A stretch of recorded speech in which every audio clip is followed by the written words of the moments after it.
কূটনীতি ব্যর্থ হলে যুদ্ধ পরিস্থিতি ভয়াবহ রূপ ধারণ করতে পারে।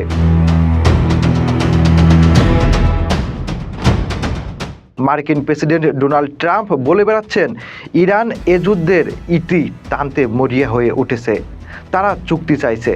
তবে ইরানের দিক থেকে প্রকাশ্যে এমন কোনো লক্ষণ এখনও দেখা যাচ্ছে না।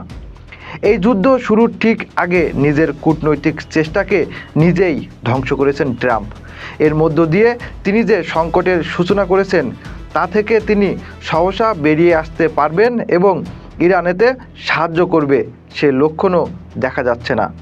গত বুধবার সন্ধ্যায় কংগ্রেস সদস্যদের উদ্দেশ্যে ট্রাম্প বলেন, ইরান খুব করে একটি চুক্তি করতে চায়, কিন্তু তারা এটি বলতে ভয় পাচ্ছে, কারণ তারা মনে করে যুদ্ধবিরতি হলে নিজেদের লোকেরাই তাদের মেরে ফেলবে। তারা এও ভয় পাচ্ছে তারা আমাদের হাতেও মারা পড়বে।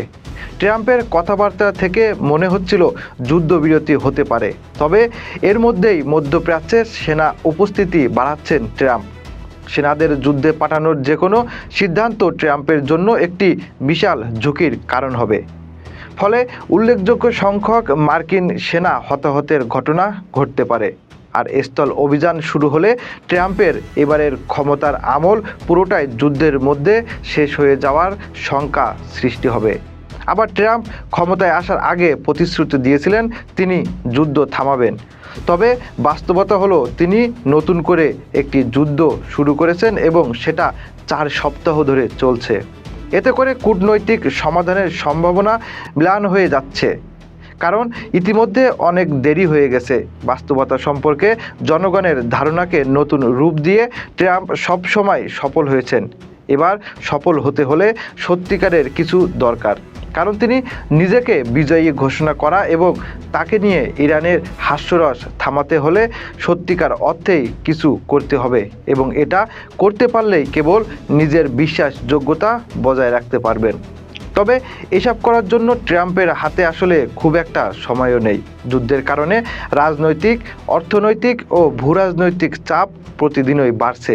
ট্রাম্পের জন্য এখন এমন একটি মুহূর্ত ঘনিয়ে আসছে যা তাকে ভিয়েতনাম ও ইরাক যুদ্ধের মতো পরিস্থিতির মুখোমুখি দাঁড় করিয়ে দিতে যাচ্ছে। এই যুদ্ধ থেকে প্রস্থানের পথ খুঁজতে গিয়ে যুদ্ধকে আরও তীব্র করতে হবে কিনা সে প্রশ্নের মুখোমুখি দাঁড়াতে যাচ্ছেন তিনি। বর্তমান পরিস্থিতি বিবেচনায় নিলে এটা বলতেই হয়, ইরান তার নেতৃত্ব এবং সামরিক শিল্প কমপ্লেক্সের অনেকটাই হারিয়েছে। তবে মার্কিন সামরিক বাহিনীর এত ধ্বংসাত্মক ক্ষমতার পরও তারা মার্কিন প্রেসিডেন্টকে আরও রক্তক্ষয়ী যুদ্ধে টেনে নিয়ে যাওয়ার পথ রয়েছে। এই সপ্তাহে যুদ্ধ নিয়ে ট্রাম্পের অনিশ্চিত দৃষ্টিভঙ্গি ফুটে উঠেছে। ইরানের বিদ্যুৎ কেন্দ্রগুলো ধ্বংস করার হুমকি দেওয়া, সেখান থেকে পিছিয়ে আসা এবং যুদ্ধবিরতির জন্য আলোচনার ঘোষণা দেওয়ার মধ্য দিয়ে তা স্পষ্ট হয়েছে।